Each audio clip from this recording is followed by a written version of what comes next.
immediately put his anti-aircraft defenses of 4 machine guns on high alert, but aircraft were already silently circling above Fort Eben Emael.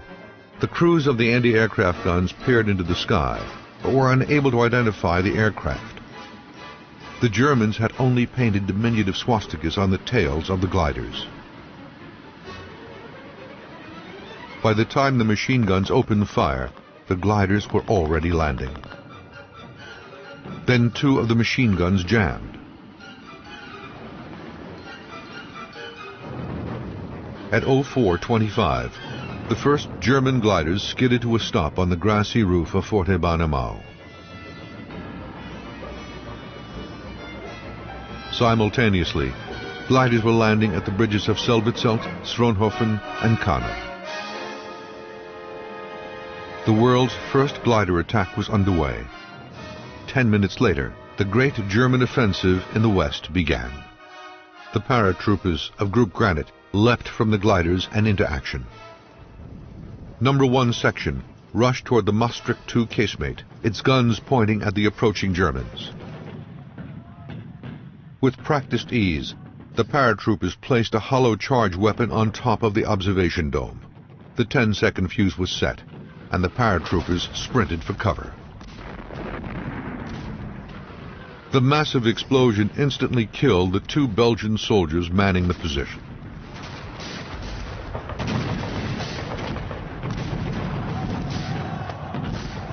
A 28-pound charge was then placed beneath one of the 75mm guns.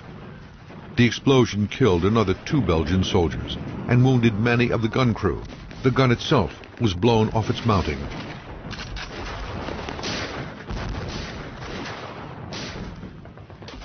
The Germans then threw grenades through the opening, wounding more soldiers inside.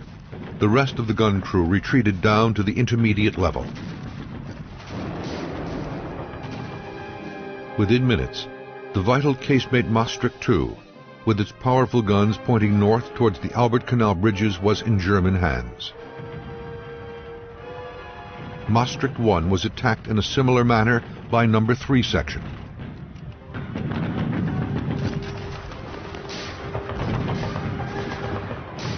After blowing up one of the 75mm guns with a 28-pound hollow charge weapon, German paratroopers entered the casemate and dropped a bundle of hand grenades down the ammunition elevator, which destroyed the staircase and the electricity supply to the gun emplacement. The 2 principal targets had been eliminated. The only remaining gun emplacements capable of firing on the bridges were Cupola 120 and Cupola Nord.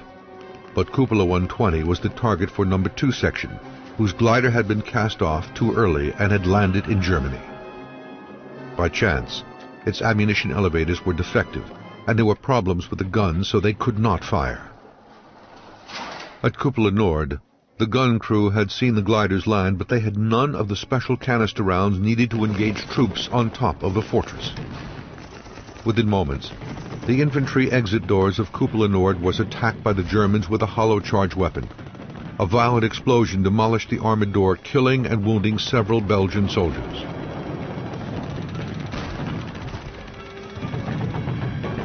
More explosions followed, and Cupola Nord was put out of action.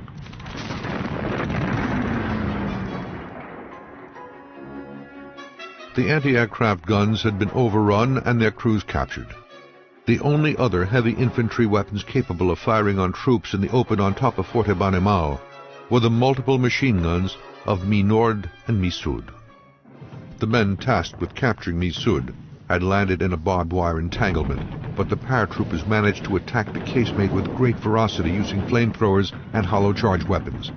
But Mi Sud was empty. Its gun crews were stranded at Block 1, where they had been clearing the administrative offices. Mi Sud, one of the vital positions for the defense of the fortress, wasn't even manned during the attack. The situation at Mi Nord wasn't any better. The position was undermanned when it was assaulted by number 4 section under the command of Sergeant Helmut Wenzel. In quick succession, Wenzel and his men laid charges that demolished the observation dome and the machine guns of Mi Nord.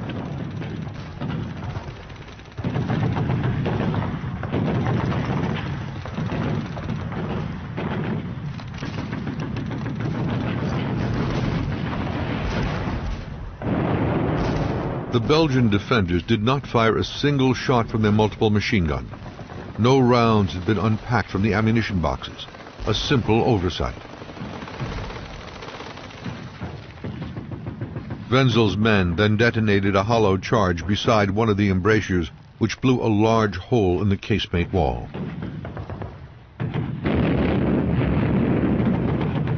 Wenzel and his men then climbed inside Minord, which became the German command center, but the Group Granite commander, Lieutenant Witzig, was nowhere to be found. The German paratroopers were so highly trained that they were able to operate effectively without his leadership. As the senior non-commissioned officer, Sergeant Wenzel assumed command of Group Granite. Within the first 20 minutes of the assault, the main Belgian gun emplacements that posed a threat to the Albert Canal bridges had been destroyed or silenced. Group Granite had succeeded. The greatest fortress in the world had been neutralized by just 71 men using a revolutionary new weapon, the hollow charge. Though the Germans successfully attacked Fort Eben Emael, their triumph would be short-lived if the actual bridges were not captured. As the German gliders swooped down to land, a vigilant Belgian soldier manning an observation post at Kana detonated the demolition charges and the bridge collapsed into the canal. Group Concrete at Stroonhofen and Group Steel at Selvitzelt had more success, and both bridges were captured intact.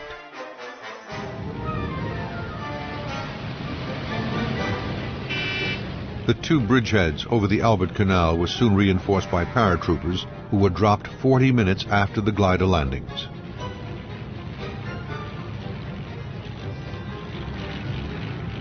Sturmabteilung Koch had achieved a remarkable success at a cost of just 42 dead.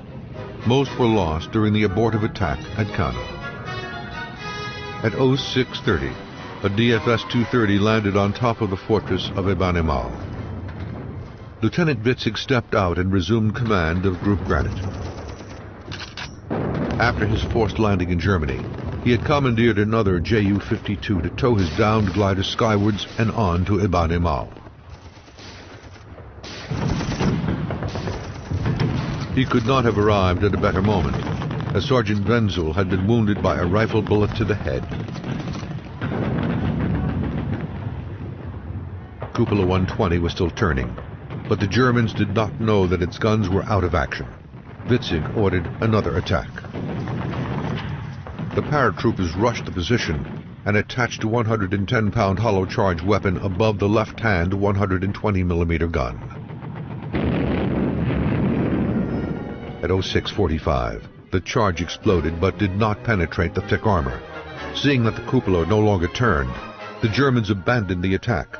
At the same time, an assault was mounted on Block 2 overlooking the anti-tank ditch to the northwest.